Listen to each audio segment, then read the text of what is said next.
Hi, thank you for being with us today. I'm Teresa Bruno. I'm the host of Soul Talks podcast. Here on this podcast, we explore some really raw stories of survival in the effort to find hope and courage to heal.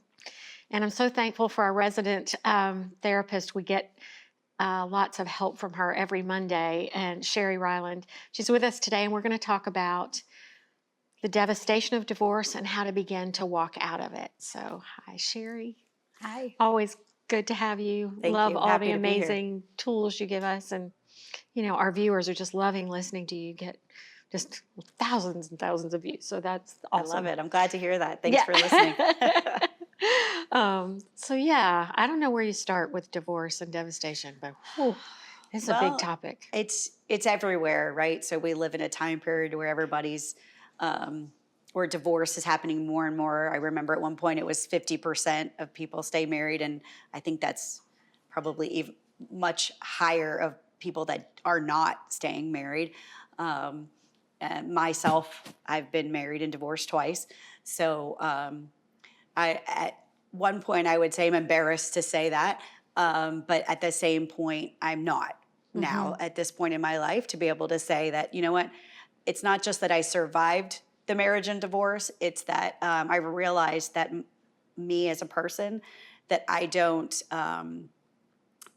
exist based on that other person. Oh, that's a And big one. being able to remind myself that it has been the greatest gift for myself. That's what I'd like to share with other people is understanding that being married doesn't mean you are the other person, Mm-hmm. and being divorced doesn't mean you are alone, right? Right. So we have such a big community in our lives, hopefully, that's not just that person we're married to, so that when we do get a divorce, sadly that I say when as opposed to if, Mm-hmm. that you are able to get back into your life again and recognize that you're not alone, because so many times when you're in a difficult toxic marriage, like I feel like I was in my last marriage, um, they try to move you away from your community so that you are Mm-hmm. beholden or have to Right. stay there, right? So the idea of leaving that and having my community has helped me Mm-hmm. greatly, because they're the same community I've had since most of my life. Yeah. So if one thing I could say about marriage is to remind yourself how important it is to maintain that community. I mean, from being on this podcast and knowing me, how important it's been for me, walking out of my grief, my survival story has been absolutely interwoven with the friends I had around me. I call them my kitchen cabinet. Yeah, I love that. Yeah. But I couldn't have done these 5 years without those friends Right. who have supported me, held me up, championed me, pushed me, held me when I cried. I mean, it's all of it. Yeah. And right now I'm going through something once again in my life. I kind of have to start again. And it's friends. But I think, it's so important to say try, if you think you're happily married and everything's great, still work on your community, have a bigger community, because you don't know Absolutely. what's going to happen in life where you have to lean in. Absolutely. And things happen while you're married too. So there's no reason why you can't have those people to be as part of your support network anyway, even for your partner, Hmm. right? And some of the things that happen too is when you are married, our friends all become each other's friends, right? And Right. so trying to unravel that afterward Mhm. is really difficult. So it also depends on how we're able to be adults and separate, Yeah. right? Some we never want to see your face again, and that's great. And my friends don't either. Yeah. Bye bye, right? So, but then there's some that we realize, hey, listen, this isn't going to work for us. But do we have to be nasty? I think that's the hardest part for me is you were once friends and now you're not. Hmm. It's really very difficult for people to recognize that we can still be civil. We can still, especially if you have kids. Um, that's another hard part is handling Oh how do we gosh. handle kids? How do we handle businesses if we had those together? How do we handle homes?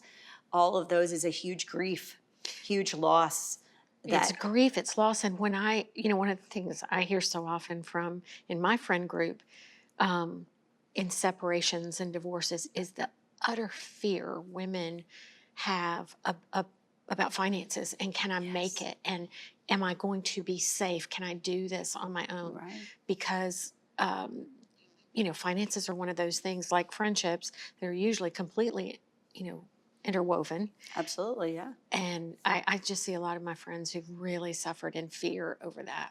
Right. And that's why a lot of people stay. Right. And over the time, over the how many decades that women were not able to have bank accounts for themselves. We're not able to buy a vehicle by themselves. We're not able to do certain things on their own.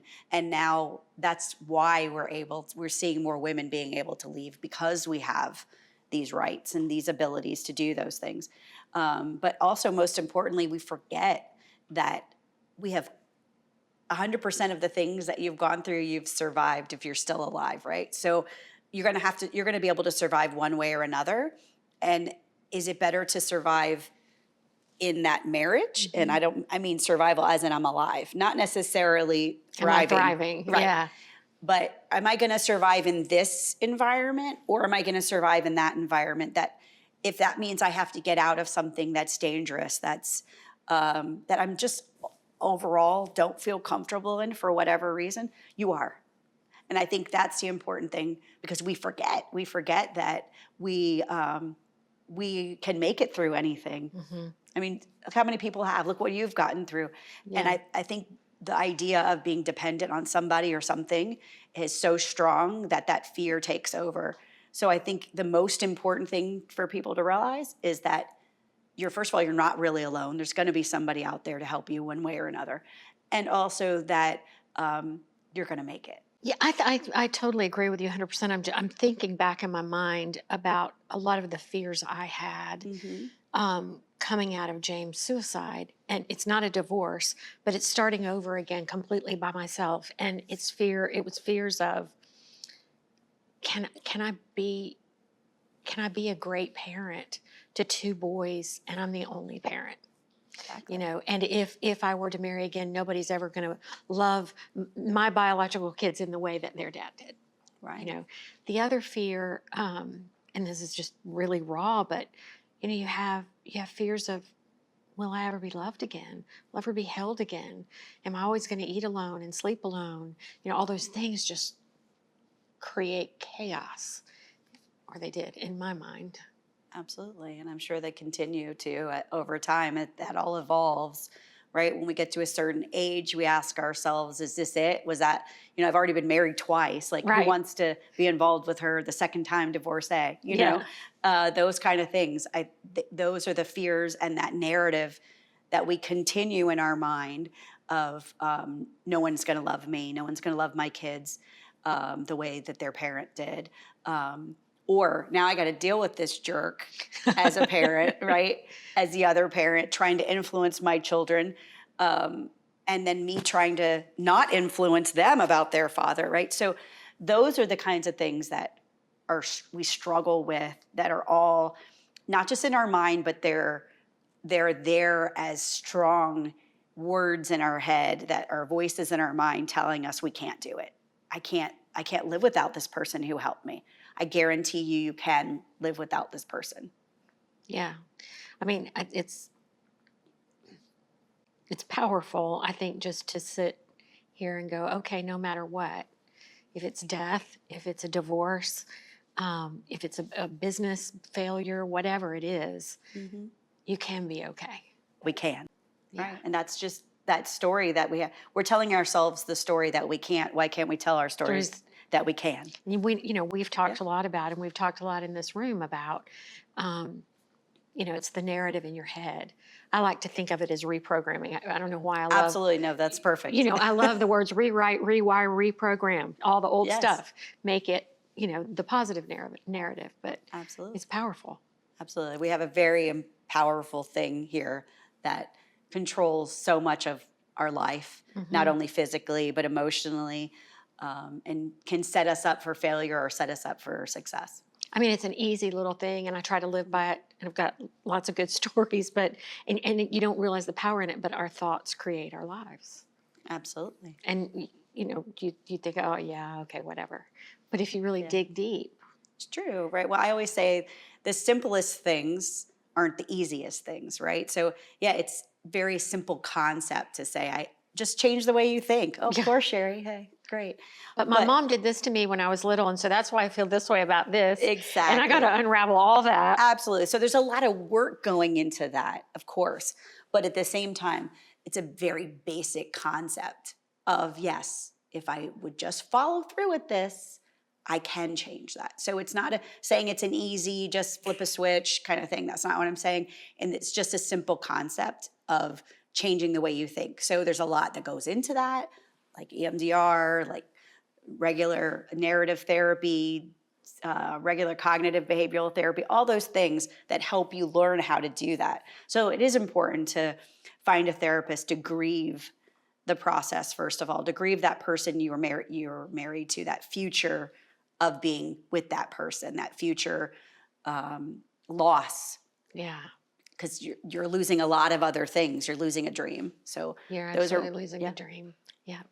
Thank you for this today. Lots welcome. more to talk about on this subject, Absolutely. too. Never ending. Never ending, but you do help us so much, and our Thank viewers you. are so appreciative of what you're bringing to us every week. Thank you. I'm So glad they're listening. they are Thank you. listening. They are listening. They're showing up, and they really appreciate it. So until next week, thank you for listening, and take care and hope.